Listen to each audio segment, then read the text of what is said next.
أعوذ بالله من الشيطان الرجيم.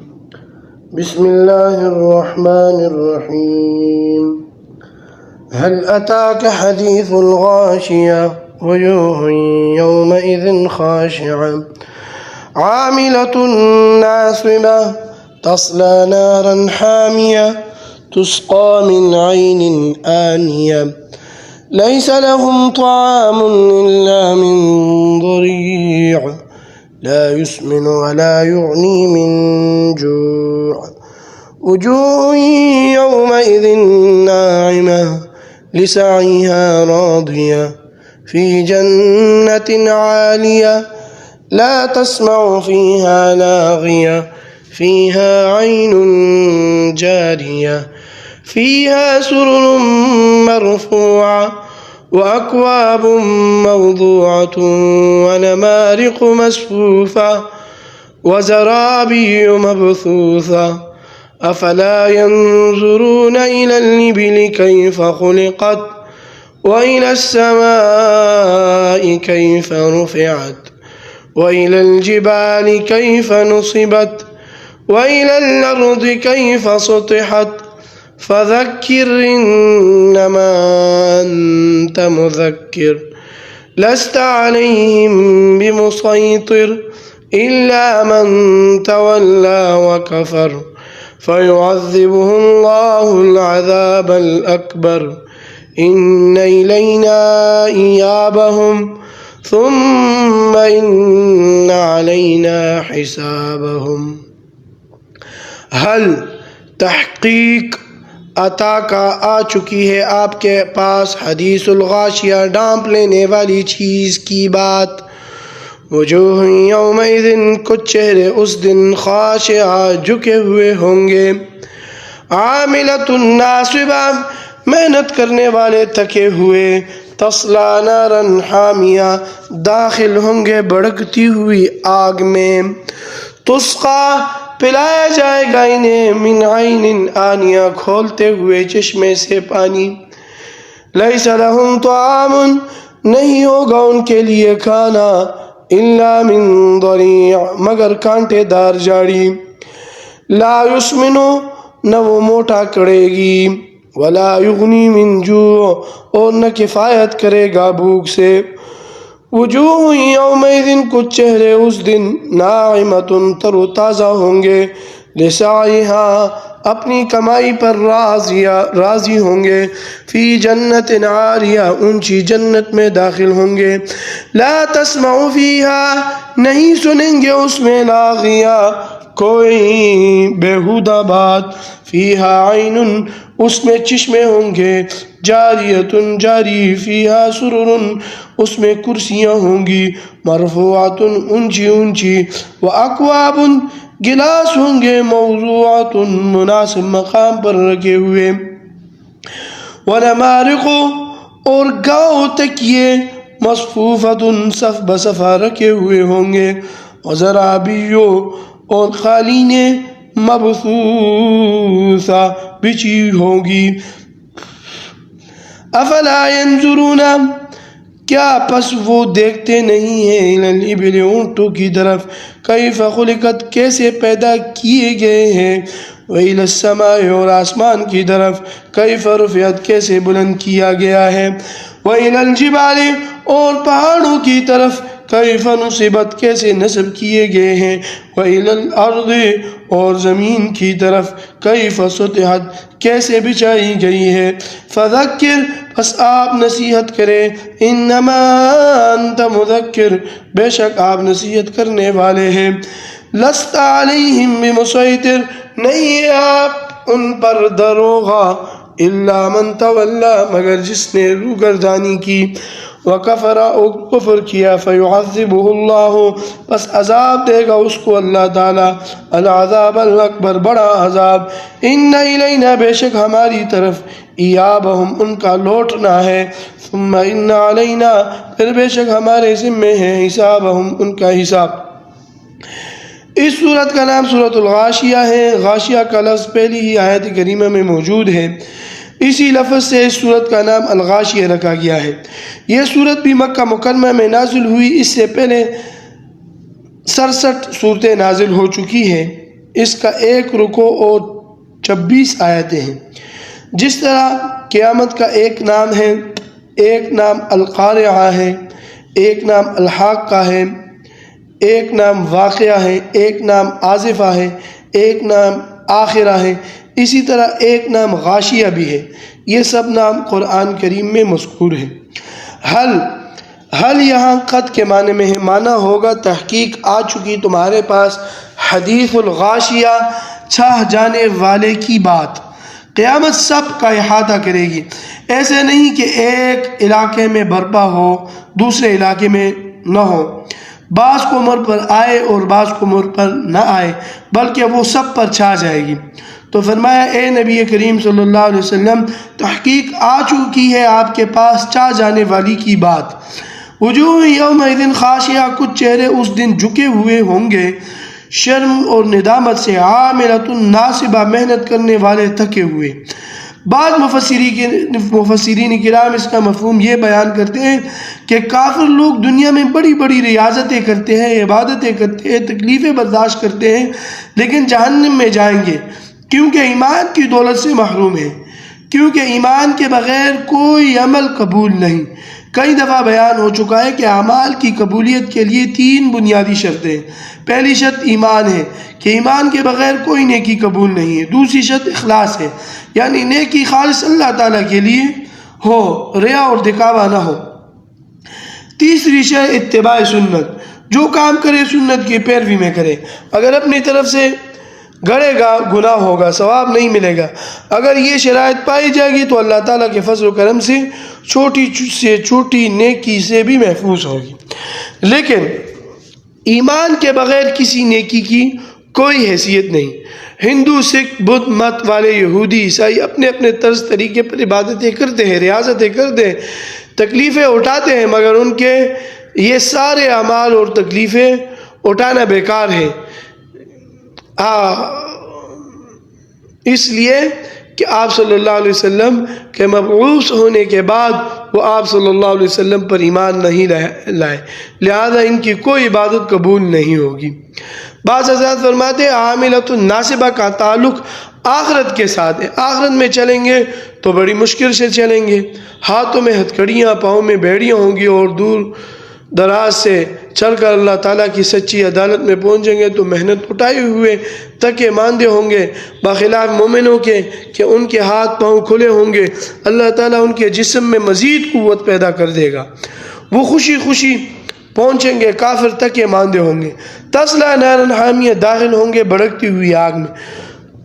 تسقیٰ من عین آنیہ، پلایا جائے گا انہیں کھولتے ہوئے چشمے سے پانی، جیسے ہانڈی کے نیچے تیز آگ ہو تو پانی کھولتا ہے، اس طرح کا ابلتا ہوا گرم پانی ان کو پلایا جائے گا کہ ہونٹوں کو لگے گا کہ یشوی الوجوہ، ہونٹ جل جائیں گے، یتجرعہ، ایک ایک گھونٹ کر کے نیچے اتاریں گے، پیٹ میں پہنچے گا تو آنتڑیوں کو ریزہ ریزہ کر کے پخانے کے راستے نکال دے گا، پھر وہ آنتڑیاں ان کے منہ میں ڈال کر پیٹ میں پہنچائی جائے گی، اور یہی قصہ ان کے ساتھ ہوتا رہے گا، اللہ میں بچائے۔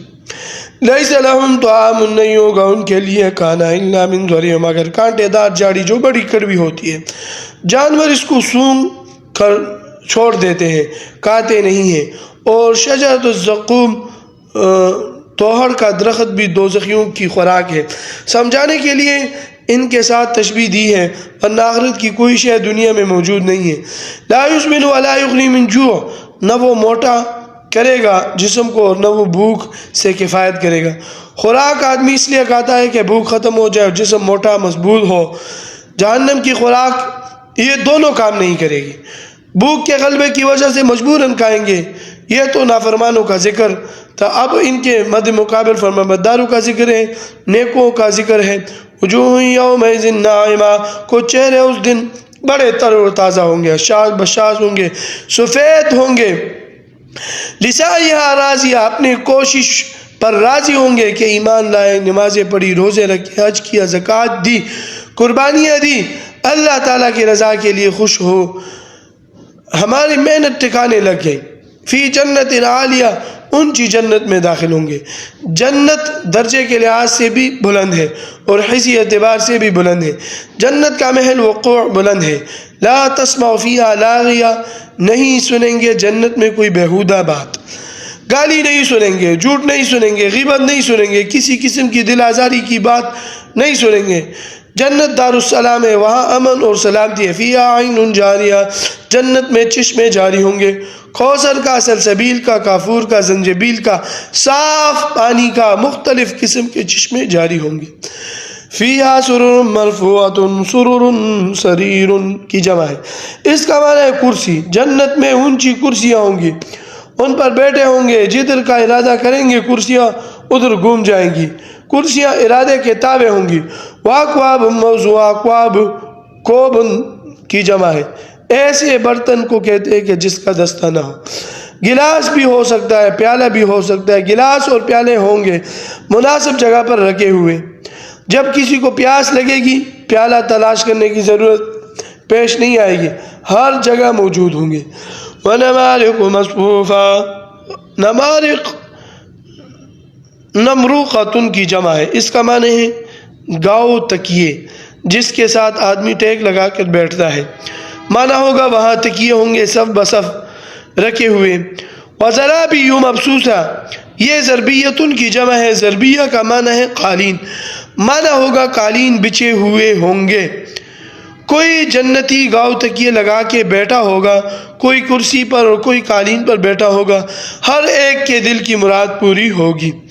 عرب کا علاقہ ریتلا اور پہاڑی ہے، اللہ تعالیٰ نے ایسے علاقے کے لیے اونٹ پیدا فرمایا ہے۔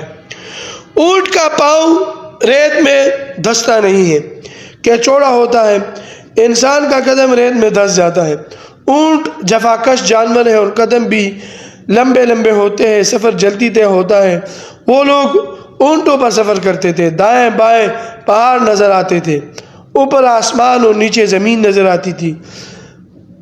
فقیہ وقت حضرت مولانا مفتی محمود صاحب رحمۃ اللہ علیہ نے اس کو اس طرح بیان فرمایا تھا کہ پہلے ان کی نگاہ اونٹ پر پڑتی تھی، اونٹ پر بیٹھنے کے بعد نگاہ اٹھتے تو آسمان پر پڑتی، آسمان سے نیچے دیکھتے تو نگاہ پہاڑوں پر پڑتی، پہاڑوں سے ہٹتی تو زمین پر پڑتی۔ مرتب اللہ تعالیٰ نے توجہ دلانے کے لیے فرمایا افلا ينظرون الى الابل كيف خلقت، کیا پس وہ نہیں دیکھتے اونٹوں کی طرف کیف خلقت، کیسا پیدا کیے گئے ہیں، ان کا قد دیکھو، ان کا بدن دیکھو، ٹانگیں دیکھو، گردن دیکھو۔ وَإِلَى السَّمَاءِ كَيْفَ رُفِعَتْ، اور آسمان کی طرف نہیں دیکھتے کیسے بلند کیا گیا ہے، پہلے سے لے کر 7ویں تک۔ جس کو پہلے آسمان کا یقین ہے وہ باقیوں پر بھی یقین رکھتا ہے۔ دنیا میں منکر بھی موجود ہے۔ فیثاغور سے ایک یونانی حکیم گزرا ہے، وہ آسمان کا منکر تھا، وہ کہتا تھا کہ یہ نیلگو چیز جو نظر آتی ہے یہ آسمان نہیں ہے بلکہ یہ ہماری حد نظر ہے۔ قرآن کریم میں اللہ تعالیٰ نے ایسے باطل لوگوں کا رد فرمایا ہے کہ ایک آسمان نہیں 7 آسمان، فرمایا وَإِلَى الْجِبَالِ كَيْفَ نُصِبَتْ، اور پہاڑوں کی طرف نہیں دیکھتے کیسے نصب کیے گئے ہیں، سورہ نبا میں گزر چکا ہے۔ وَالْجِبَالَ أَوْتَادًا، پہاڑوں کو اللہ تعالیٰ نے کیل بنایا ہے اور زمین میں ٹھونک دیا ہے۔ وَإِلَى الْأَرْضِ كَيْفَ سُطِحَتْ، اور زمین کی طرف نہیں دیکھتے کیسے بچھائی گئی ہے۔ فَذَكِّرْ، بس آپ نصیحت کریں، اِنَّمَا أَنْتَ مُذَكِّرٌ، بے شک آپ نصیحت کرنے والے ہیں۔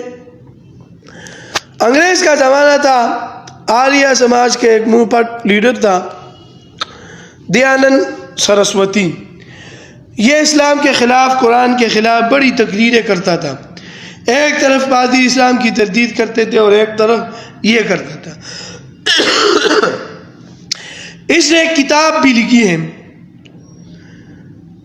اس کا نام جو ہے وہ ستیارتھ پرکاش، بڑی نایاب کتاب ہے، مگر میرے پاس موجود ہے۔ اس کا 14واں باب اس منحوس نے قرآن کریم پر اعتراض کے لیے وقف کیا ہے اور الحمدللہ سے لے کر والناس تک اعتراضات کیے ہیں۔ یہاں اس مقام پر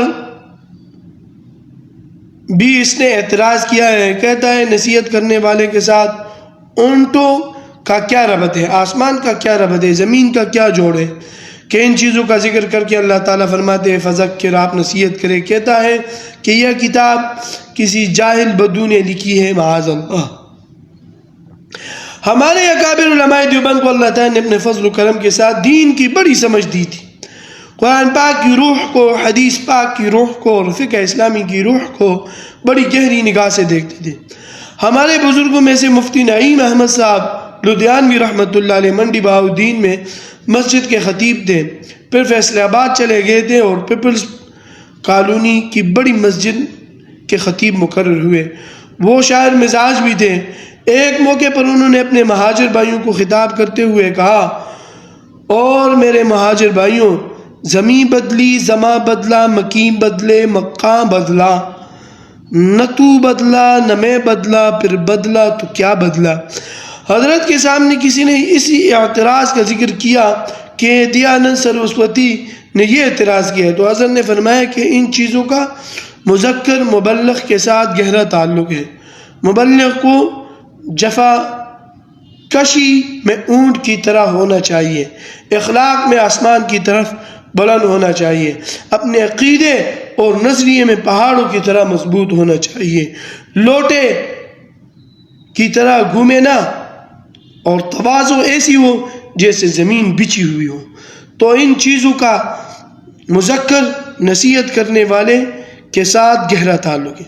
فرمایا بے شک آپ نصیحت کرنے والے ہیں، لست علیہم بمسیطر، نہیں ہے آپ ان پر داروغہ کہ جبراً ان سے منوائے، الا من تولی وکفر، مگر جس نے اعراض کیا ایمان سے اور رب تعالیٰ کے حکموں کا انکار کیا. فیعذبہ اللہ العذاب الاکبر، پس اللہ تعالیٰ ان کو سزا دے گا، بڑی سزا. اور بندو کان لگا کر سن لو، ان الینا ایابہم، بے شک ہماری طرف ہی ان لوگوں نے لوٹ کر آنا ہے اور کوئی اور جگہ نہیں جہاں جائیں گے. ثم ان علینا حسابہم، پھر بے شک ہمارے ذمے ہیں ان کا حساب، ہم ان سے رتی رتی کا حساب لیں گے. لہذا اب وقت ہے آخرت کی تیاری کر لو.